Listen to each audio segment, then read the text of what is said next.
A KVK tem rol hoop importante in de comunidade.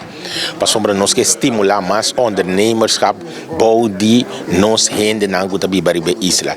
E seguro bouw die nos hende nang di boneiro mes. Hopi biade nos kuna, nos na warulanta com ideia para virar empresário. Hopi biade mi mesa warulanta com ideia vai estudar, vai tra caminho. Então agora que nos que cria e espírito de empresário muito mais tanto, bouw die nos hende nang em geral gutabi boneiro, pero boneriano nang em particular. Jaluna que passa, nós lança Centrum voor Ondernemerschap. Kijk eens is een manier novo de tra de Câmara de Comércio de Bonaire, caminho nós também tra enlaço na estrecho com hopi instância aqui na Bonaire, pero também na Holanda para facilitar ter empresário que te começar hasta na Suman, então vai cada de instância aí. E samenwerken da sina estrecho hasta alguma instância aqui a comet na mesa bem sinta den Câmara de Comércio algum hora para Simang, caminho é rende não por bini cerca nós e há afspraak rechtstreeks.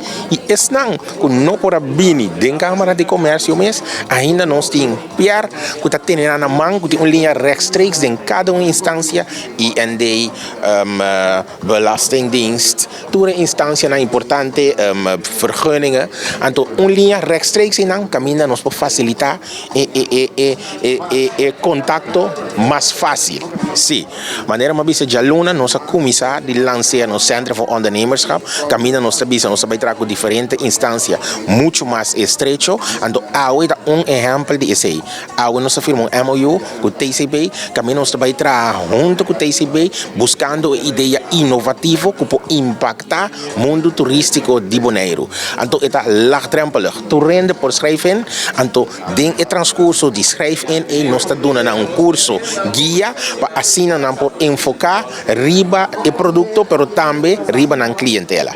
Me quero invitar todo empresário ou todo gente que tem ambição de virar empresário participar na qualquer onde academia não nós temos ou 30 segundos na Câmara van Koophandel, bem com boa ideia, nós te ajudar a canalizar para virar algo concreto.